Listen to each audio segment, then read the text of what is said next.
Karena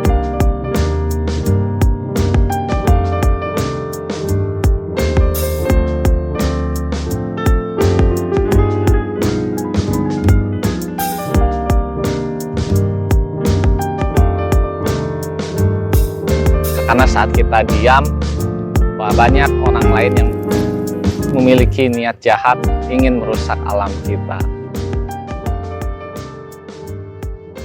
Tadi kan Kang Asep cerita tentang kegiatan pencinta alamnya nih. Kira-kira dari pengalaman Kang Asep itu pernah mendapatkan kendala atau ya musibah nggak gitu? Menyikapi tentang yang banyaknya viral berita-berita mengenai tiba-tiba pendaki hilang atau yang sedang berpetualang di hutan hilang dan lain sebagainya. Ini banyak ya, terutama saya tidak perlu sebutkan mereknya, tapi semenjak ada film tersebut yang sempat booming tentunya di sekitar tahun 2013 ya. Ya, sekitar tahun 2013 kalau nggak salah. Semenjak boomingnya film itu, ini animo anak muda ini langsung banyak ini yang mendaki gunung, menelusuri hutan, tapi tanpa dibekali dengan ilmu yang memadai, terutama dari segi ilmu pengetahuannya gitu. Jadi hanya main terabas-terabas saja nih kasarnya itu. Nah, kalau saya selama perjalanan dari kecil, saya sampai hari ini belum pernah mendapat gangguan apapun selama perjalanan, baik itu di hutan ataupun di gunung, di laut, di rawa maupun di sungai. Gitu. Prinsipnya sederhana, dan ini pun dipelajari dalam ilmu kehutanan tentang adat istiadat. Adat istiadat ini berhubungan dengan hutan adat, pengelolaan hutan adat ini. Nah, kita tuh saat mengelola hutan adat ini banyak etika-etika yang harus kita pelajari. Nah, etika-etika yang harus kita pelajari ini yang terutama ini menghormati. Yang maksud di sini selain menghormati penduduk, yang menghormati yang tidak terlihat oleh kita. Gitu. Kita ini ya jangan menafikan diri bahwa itu tahayul, itu tidak ada, itu mitos. Kita jangan menafikan seperti itu. Berhubung kita tahu sendiri Indonesia ini kan sebenarnya adalah gudangnya mitos gitu. Apalagi jika sudah berhubungan dengan hutan, gunung, sungai, laut, rawa dan lain-lainnya gitu. Indonesia ini gudangnya mitos. Gitu ya. Jadi mau nggak mau kita itu harus ada sikap menghargai dan menghormati apa yang tidak terlihat oleh kita. Itu salah satunya. Salah satu kuncinya itu dulu. Kang Asep, ini kita sambil jalan aja ya ngobrolnya nih. Kang Asep nih, setelah fresh graduate, ini Kang Asep bekerja di bidang kehutanan nih di kawasan Indonesia Timur nih, bisa diceritakan nggak? Kalau bekerja saya sudah hampir 7 tahun. Saya tidak hanya di kawasan Indonesia Timur, saya sudah di Lampung, saya ke Kalimantan Utara, dan saya ke hutan-hutan di Jawa, dan saya ke Bali, dan ke NTT juga, NTB, ke Maluku Tenggara Barat, dan ke Papua Barat, dan ini sekarang saya paling ujung karena saya bekerja di Merauke. Penduduk sana tingkat toleransi atau pada perbedaan itu bisa diceritakan? Kalau di orang Papua itu tingkat toleransinya tinggi ya. Tingkat toleransinya tinggi, mereka sangat ramah dan menerima kedatangan tamu luar.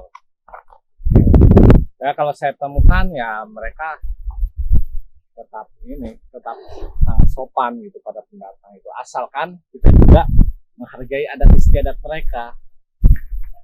Jadi biasanya kalau ke sana, kalau untuk tujuan kerja yang lama itu kita ada semacam ritual dulu, ritual adat di sana.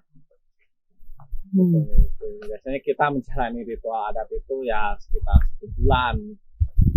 Nanti kita akan diberi pakaian khas adat-adat Papua itu ya, dan menjalani adat-adat mereka.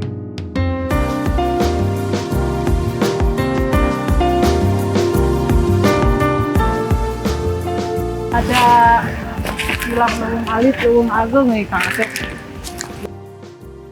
Intinya kita tuh harus menggunakan hutan itu secara apa adanya. Maksudnya apa adanya ini berarti kita ini menggunakan hutan itu sesuai kebutuhan kita. Nah, kebutuhan kita yang mendasar itu kan sebenarnya kan air, udara. Nah, gitu. Tanpa dua itu kita nggak bisa hidup. Nah, makanya di ini konsep leuweung alit, leuweung ageng ini kita itu menata mana-mana saja yang harus dipertahankan sebagai hutan dan mana kawasan yang bisa kita tinggali. Seperti itu. Nah, kalau kita lihat ini ya corak pengelolaan hutan zaman dulu itu, ini kita kalau membuang sesuatu itu kita tidak ke sungai, gitu. Karena orang zaman dulu sadar sungai itu adalah sumber kehidupan. Ya. Seperti itu. Nah, dari sanalah airnya. Gitu. Terus orang zaman dulu hanya mengambil kayu bakar. Dan itu kan tidak banyak, itu hanya untuk kebutuhan hari-hari. Gitu. Jadi kayu bakar ini kan rata-rata dari ranting yang jatuh dan tidak merusak pohon. Begitu, dan sumber-sumber pangan lain yang ada di dalam hutan. Pak Jokowi sendiri, presiden kita itu adalah seorang lulusan kehutanan nih Kang Asep. Ini apa ada harapan Kang Asep? Harapan pribadi saya kepada beliau ya, Bapak Presiden Insinyur Haji Joko Widodo, karena menurut riwayat hidupnya beliau ini kan lulusan kehutanan ya, lulusan kehutanan dari sebuah universitas ternama di Jogja. Gitu. Sebenarnya harapan kami para forester ya, para rimbawan, itu bukan hanya harapan saya ini. Gitu. Sebelum beliau menjadi presiden, tentu banyak harapannya. Gitu.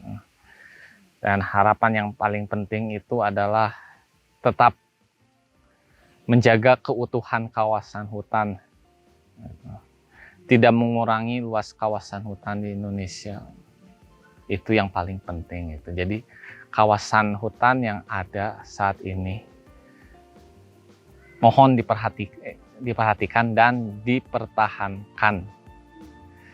Seperti itu, karena mau kita ke depannya akan terlaju pertumbuhan penduduk yang mungkin itu akan membuat kawasan hutan kita berkurang oleh pembangunan permukiman dan sarana lainnya.